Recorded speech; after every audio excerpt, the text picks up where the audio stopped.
troisième partie de cette intervention Nouvelle lumière sur le Sutra du cœur. Et donc on arrive maintenant, après la présentation du Mahayana, du Sutra du cœur et d'Avalokiteshvara, on arrive à la présentation de la Prajna Paramita, c'est-à-dire la sagesse suprême.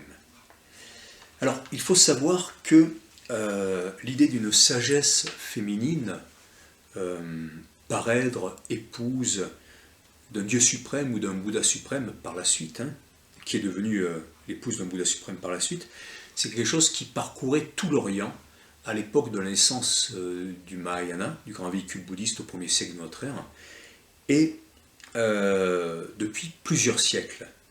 Par exemple, dans l'Ancien Testament, dans le judaïsme, Yahvé avait une parèdre qu'on appelait la Shekhina, ça se prononce Shekhina ou Shehina, qui désigne en fait, alors Shekhina ça veut dire celle qui est aussi proche que le souffle.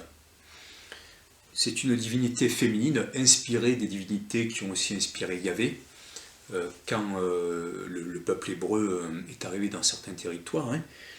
Et peu à peu, donc, cette sagesse féminine qu'on retrouve dans le livre de la sagesse, qu'on retrouve dans le Siracide, qu'on retrouve dans le livre des Proverbes, eh bien, dans la tradition juive, on va s'éloigner d'une représentation, d'une évocation féminine de la sagesse, et peu à peu, elle va incarner le verbe, le logos, et d'ailleurs c'est une des clés fondamentales pour comprendre le prologue de l'évangile de Jean. Au commencement, la parole était avec Dieu, la parole était tournée vers Dieu, et rien de ce qui s'est fait ne s'est fait sans elle. En effet, dans les livres de l'Ancien Testament, la sagesse, c'est celle qui accomplit les actes du Seigneur, c'est celle qui l'aide en fait à accomplir, à réaliser la création, d'où aussi son association au verbe, et en cela elle rejoint complètement la Shakti de l'hindouisme, donc Sarasvati, la déesse hindoue, qui va créer le monde par la parole, par le chant. Et pour montrer que ce n'est pas uniquement ce qu'on appelle de plus en plus aujourd'hui de la parallélomania dans le monde anglo-saxon, eh bien j'en veux juste pour preuve le fait que le couple primordial dans les religions du livre, dans l'Ancien Testament évidemment c'est Abraham et Sarah, et dans l'hindouisme le couple primordial c'est Brahma et Sarasvati. Et donc, aux origines de l'Ancien Testament, on est en Chaldée, on est dans un Orient déjà assez avancé, et Brahma et Sarasvati, là on est dans l'hindouisme, dont on est foyer, eh bien c'est le nord-ouest du monde indien, donc on est tout près de Babylone. On pourrait multiplier ces points communs assez longtemps. Concentrons-nous sur la sagesse féminine. Donc j'ai parlé de l'hellénisme, de l'hindouisme, avec Sarasvati qui incarne aussi la sagesse dans l'hindouisme. Et puis évidemment, dans le christianisme, c'est l'orthodoxie qui a gardé le plus de liens avec cette sagesse suprême, témoignage de ce culte de la sagesse féminine qui baignait tout l'Orient, avec le lien que faisait l'hellénisme depuis Alexandre, mais déjà un lien qu'avait commencé à faire Darius le Grand entre le 6e et le 5e siècle avant Jésus-Christ, parce que comme Alexandre, Darius avait cette idée d'une citoyenneté universelle à travers son empire. On peut voir d'ailleurs que les dates de l'empire de Darius correspondent aussi à des périodes où émergent des grands sages aussi bien en Orient qu'en Occident, les présocratiques en particulier, les premiers présocratiques en même temps que certains taoïstes ou que le Bouddha, donc que l'enseignement du Bouddha. Donc c'est extrêmement intéressant. Et ensuite, Alexandre, dont l'empire s'est complètement coulé dans le lit de celui de Darius, eh bien, a eu aussi cette idée d'une citoyenneté universelle, une sorte de grand rêve. On dit que Aristote, son précepteur, lui avait confié la mission d'unifier le monde sous le soin donc des Grecs, qui étaient à la fois pour Aristote le peuple le plus éclairé, et puis le plus ouvert et le plus attaché à la liberté.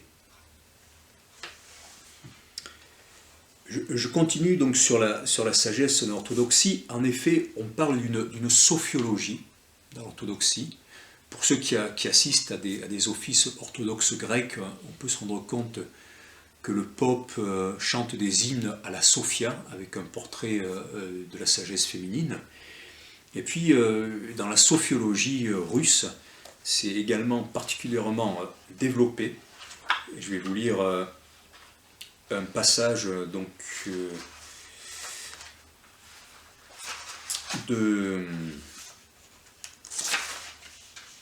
texte de Jean-Paul Maisonneuve, un jésuite, dans un article intitulé « La Sophia dans la théologie orthodoxe russe » dans la revue Résurrection, numéro 72-73, octobre 97, janvier 98. Et donc il dit ceci: « La sophiologie russe ne vient ni de Jacob Bohm, ni de la deuxième philosophie de Schelling, ni de l'anthropologie védique, c'est-à-dire de l'Inde ancienne, ni des milieux théosophiques, aussi bien de langue allemande que de langue anglaise, ni de la Kabbale juive, ni du néoplatonisme ou de ses succédaniers gnostiques, ni de l'influence moderne des mystiques d'Inde ou d'Asie. Elle tient sa place parmi ces courants qu'elle n'ignore certes pas où elle a pu faire des emprunts, mais sa source est directement biblique et liturgique. » Voilà. La relation entre la tradition platonicienne découverte et appropriée dans l'exil, c'est-à-dire à Babylone, ou dans l'occupation et la révélation inspirée, relation que mettent en évidence les livres sapientiaux eux-mêmes, ne saurait être ni passée sous silence, ni suspectée, dès lors qu'elle jouit de cette canonisation vétérotestamentaire. De plus, la sagesse se trouve dans l'Évangile et dans saint Paul, ses lettres de noblesse néo-testamentaires du Nouveau Testament. Voilà. Et donc, il a décrit ainsi cette Sophia de l'orthodoxie, donc, qui est le fruit dans l'orthodoxie d'une tradition anté-chrétienne. Féminité, grâce, pureté et beauté idéale, parure du monde, cosmos donc. Épouse du Christ, dont elle est le corps mystique, éternellement jeune et mère de nombreux enfants. Rayonnement du Saint-Esprit dans la chair du Christ. Essence de la bonté du Père pénétrant tout et vivifiant tout.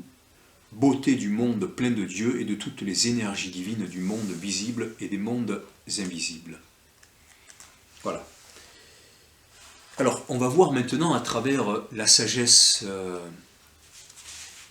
telle qu'on la trouve dans le bouddhisme, telle qu'elle ne fait qu'être citée, mais au rôle capital, fondamental, salvateur, dans le Sutra du cœur de la sagesse suprême, on va voir comment elle est présentée. Et on parlera à ce propos donc de la gnose, et on rendra justice à la gnose chrétienne, ce qui est important. Alors, dans la gnose chrétienne, justement, on va voir que la sagesse est la mère de tous les apôtres. Comme dans le bouddhisme du grand véhicule, la sagesse est la mère de tous les Bouddhas. On l'a vu, hein. C'est pour ça que le Sutra du cœur dit, c'est en prenant appui, c'est en s'alliant, hein, en s'unissant, en se reliant à la sagesse suprême que tous les Bouddhas des trois temps ont pu atteindre le nirvana, cesser de trembler, hein, en prenant appui fermement à l'intérieur de cette sagesse suprême.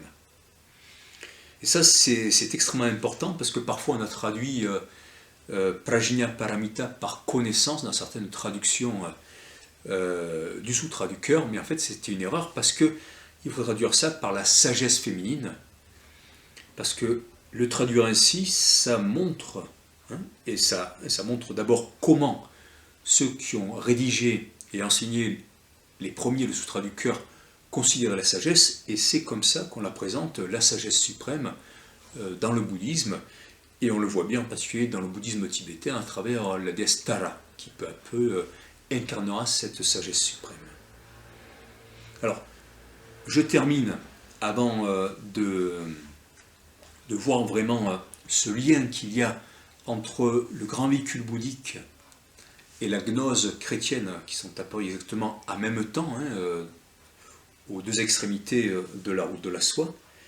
Je termine en montrant des liens que j'ai pas trouvé tout seul, ce sont des chercheurs, des écrivains qui les ont mis en évidence avant moi, entre la sagesse dans le bouddhisme, la sagesse chrétienne et d'autres sagesses. Alors on a la Maharaspanda ou la Sophia de l'Avesta que met en évidence Henri Corbin dans L'homme et son double, un ouvrage qu'a écrit ce grand spécialiste du chiisme iranien, Henri Corbin.